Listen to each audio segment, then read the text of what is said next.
Mutual fund SWP इस time में बहुत ज़्यादा पॉपुलर हो रहा है और दूसरी तरफ सोशल मीडिया पर इससे रिलेटेड बहुत सारी वीडियो भी देखने को मिल रही है। और एक आम इन्वेस्टर को यही समझ में आता है कि एक बार म्यूचुअल फंड में कुछ पैसे इन्वेस्ट कर दो और पूरी जिंदगी घर बैठे मंथली इनकम मिलती रहेगी। तो SWP करते टाइम किन किन बातों को ध्यान में रखना चाहिए और कैसे प्लानिंग करनी चाहिए, आज हम समझेंगे इस वीडियो में। हेलो एवरीवन, मैं हूं भूपेंद्र और आप देख रहे हैं द टुमारो गोल्ड चैनल। दोस्तों, एक रिटेल इन्वेस्टर म्यूचुअल फंड में SWP करते टाइम बहुत सारी मिस्टेक यानी कि गलतियां करते हैं। मैं इस वीडियो में ऐसे 6 मिस्टेक के बारे में बताऊंगा। अगर आप भी SWP करते टाइम ये गलतियां कर रहे हैं या फिर SWP प्लान करने वाले हैं तो आप इस वीडियो को फॉलो करके इस गलतियों को सही कर सकते हैं।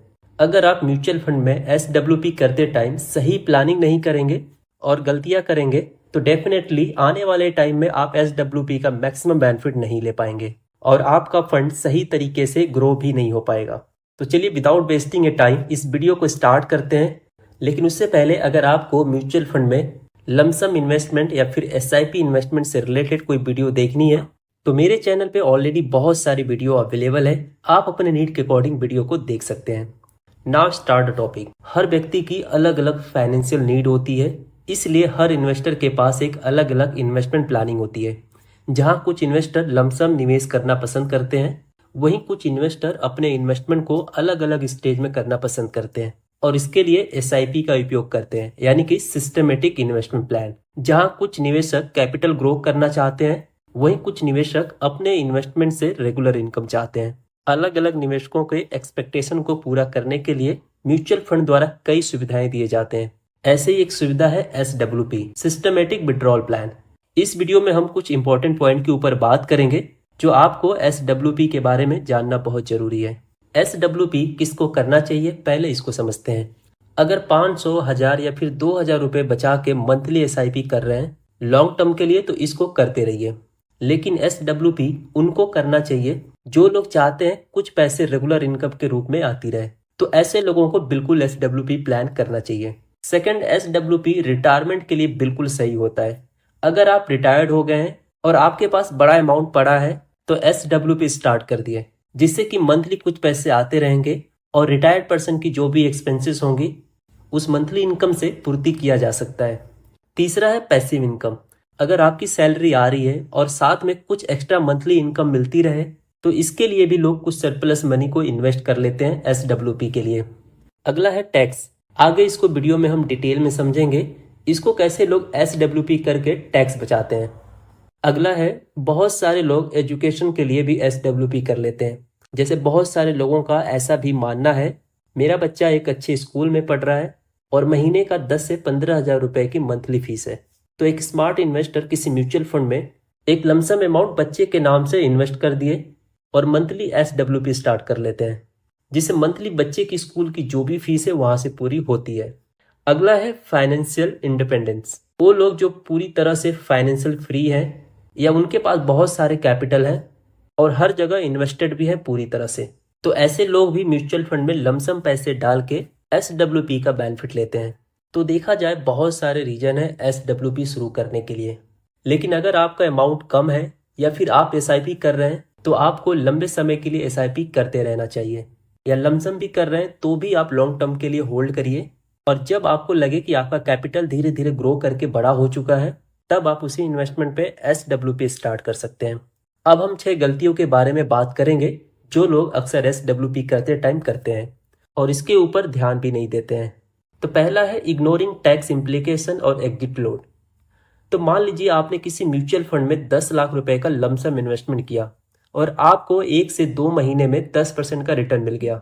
इसको देखकर अक्सर लोग ओवर कॉन्फिडेंस हो जाते हैं और ऐसे में SWP जल्दी स्टार्ट कर लेते हैं, यानी कि अगले 2 महीने या 3 महीने में स्टार्ट कर लेते हैं। जबकि ऐसा करने पे फ्लैट 20% का short term capital gain tax देना पड़ता है। मान लीजिए 10,000 रुपए का SWP आपने स्टार्ट किया, उसके ऊपर सीधा सीधा 2,000 रुपए गवर्नमेंट को टैक्स देना पड़ेगा और किसी किसी म्यूचुअल फंड में 1% का एग्जिट लोड भी देना पड़ता है अगर 1 साल से पहले रिडीम करते हैं तो इस चीज को ध्यान में रखें और जब भी आप किसी म्यूचुअल फंड में SWP स्टार्ट करते हैं तो अपने इन्वेस्टमेंट के 1 साल बाद ही मंथली इनकम लेना शुरू करें, क्योंकि 1 साल के बाद क्या होगा, जो 20% का टैक्स है वो नहीं देना पड़ेगा और long term capital gain tax 12.5% का लगेगा। वो भी तब लगेगा जब पूरे साल में 1,25,000 रुपए से ज्यादा के अमाउंट आप विड्रॉ करते हैं, उसके ऊपर आपको 12.5% का टैक्स देना पड़ेगा। क्योंकि अगर आप 10,000 रुपए मंथली निकाल रहे हैं तो आप पूरे साल में 1,20,000 रुपए निकालेंगे, जो कि आपका टोटली टैक्स फ्री होगा, किसी भी तरीके का उसके ऊपर टैक्स नहीं देना पड़ेगा। अगली मिस्टेक है ओवर विड्रॉल। बहुत सारे लोग क्या करते हैं, 10 लाख रुपए का लमसम इन्वेस्ट किया और मान लीजिए कि उसके ऊपर 15% का रिटर्न मिल गया, तो इसमें लोग 15 से 20,000 रुपए का मंथली विड्रॉ करने लगते हैं, जो कि ऐसा बिल्कुल भी नहीं करना चाहिए। अगर आप 10 लाख रुपए निवेश कर रहे हैं तो एटलीस्ट अपने फंड को ग्रो होने के लिए 5 साल या फिर 7 साल तक का टाइम दें, फिर उसके बाद SWP स्टार्ट करें और इसको एक लिमिट में विड्रॉ करें, जिससे कि आपका कैपिटल भी ग्रो होता रहेगा और आपकी मंथली होने वाली एक्सपेंसेस भी कवर होते रहेंगे। तो यहाँ पर आपको ओवर विड्रॉल से बचना है। तीसरा है choosing the wrong fund for SWP and no diversification. अगर आप SWP कर रहे हैं तो आपको अपने रिस्क के हिसाब से फंड सेलेक्ट करना चाहिए। अगर आप रॉन्ग फंड चूज कर लेंगे तो शायद आपको रिटर्न उतना अच्छा नहीं मिलेगा जितना अच्छा रिटर्न आप सोच के इन्वेस्टमेंट जर्नी स्टार्ट कर रहे हैं। तो SWP के लिए निवेश कर रहे हैं तो आपको अपना रिस्क भी पता होना चाहिए। अगर आप बहुत कम रिस्क लेना चाहते हैं तो लार्ज कैप इंडेक्स फंड में निवेश करना चाहिए, और अगर आप चाहते हैं कि आपका पैसा कुछ इक्विटी में जाए और कुछ डेट में जाए तो इसके लिए आप aggressive hybrid mutual fund choose कर सकते हैं। और अगर आप बिल्कुल हाई रिस्क लेना चाहते हैं तो आप मिड कैप स्मॉल कैप जैसे म्यूचुअल फंड में इन्वेस्ट कर सकते हैं। रिस्क कितना लेना चाहिए ये टोटली डिपेंड करता है इन्वेस्टर के ऊपर, क्योंकि एक इन्वेस्टर को अपना रिस्क प्रोफाइल पता होता है। हर किसी का रिस्क अलग अलग होता है और हर किसी का गोल भी अलग अलग होता है, तो इस हिसाब से आपको अपना फंड सेलेक्ट करना चाहिए इन्वेस्टमेंट के टाइम पर। अगला मिस्टेक है investing in high expense ratio fund. अगर आप डायरेक्ट म्यूचुअल फंड में इन्वेस्ट कर रहे हैं तो मे बी उसका एक्सपेंस रेशियो 0.5% है। एग्जाम्पल के लिए वहीं सेम फंड में अगर आप रेगुलर प्लान में इन्वेस्ट कर रहे हैं तो वहीं एक्सपेंस रेशियो 0.5 से बढ़कर 1.5% हो जाएगा, या फिर इससे भी ज्यादा हो सकता है। देखा जाए तो डायरेक्ट प्लान और रेगुलर प्लान में सिर्फ 1% तक का फर्क है, लेकिन ये लॉन्ग टर्म में बहुत बड़ा अमाउंट बन जाता है। तो SWP करते टाइम इसको भी ध्यान में रखना बहुत जरूरी है। आप जब भी इन्वेस्ट करें तो डायरेक्ट फंड में ही इन्वेस्ट करें। अगली मिस्टेक है not having an emergency fund.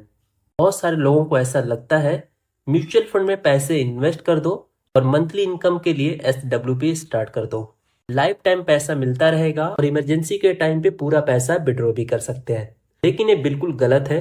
बहुत लोग ऐसा भी सोचते हैं इक्विटी मार्केट में निवेश करके कभी भी पैसा लॉस में नहीं जाएगा, बट रियलिटी में ऐसा नहीं है, क्योंकि म्यूचुअल फंड बेस्ड है शेयर मार्केट के ऊपर।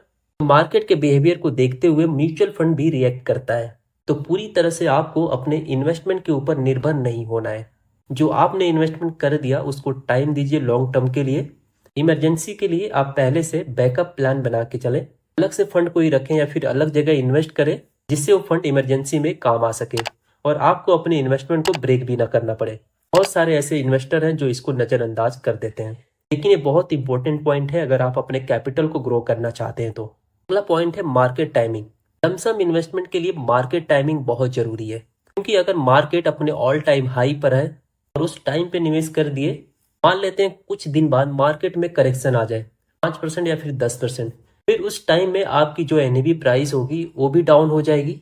आपको इमीडिएट रिटर्न का बेनिफिट नहीं देखने को मिलेगा। अगर आपको SWP के लिए लमसम इन्वेस्टमेंट करना है तो वेट करना है सही टाइम का, यानी मार्केट में करेक्शन का। जब 5 से 10% मार्केट में करेक्शन आ जाए फिर आपको लमसम इन्वेस्टमेंट कर देना है बिना किसी देरी के। अगर पहले से भी आप इन्वेस्टमेंट कर चुके हैं म्यूचुअल फंड में तो ऐसे टाइम में जब मार्केट में करेक्शन आ जाए तो उस टाइम पे आपको बाय जरूर करना चाहिए, क्योंकि मार्केट में गिरावट आएगी तो म्यूचुअल फंड के NAV सस्ते प्राइस पे मिल जाएंगे, जिससे कि आपको यूनिट्स ज़्यादा मिल जाएगी। और जब मार्केट रिकवर करेगी तो उस टाइम तक रिटर्न अच्छा देखने को मिल जाएगा। सेकेंड थिंग, जब मार्केट में बड़ी गिरावट आ जाए तो आपको SWP कुछ महीने के लिए बंद कर देना चाहिए। जब वापस म्यूचुअल फंड के रिटर्न पुराने लेवल पे आ जाए तो फिर वापस से आपको SWP स्टार्ट कर लेनी चाहिए। ये मेजर मिस्टेक है जो लोग अक्सर SWP करते टाइम कर देते हैं। अगर आप भी इसी कैटेगरी में आते हैं तो इस गलतियों को सुधारने की जरूरत है, क्योंकि इसको सही कर लेंगे तो फिर लॉन्ग टर्म में आपके लिए बेनिफिशियल रहेगा।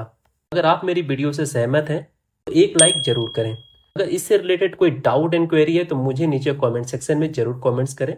मिलते हैं नेक्स्ट वीडियो में। जय हिंद।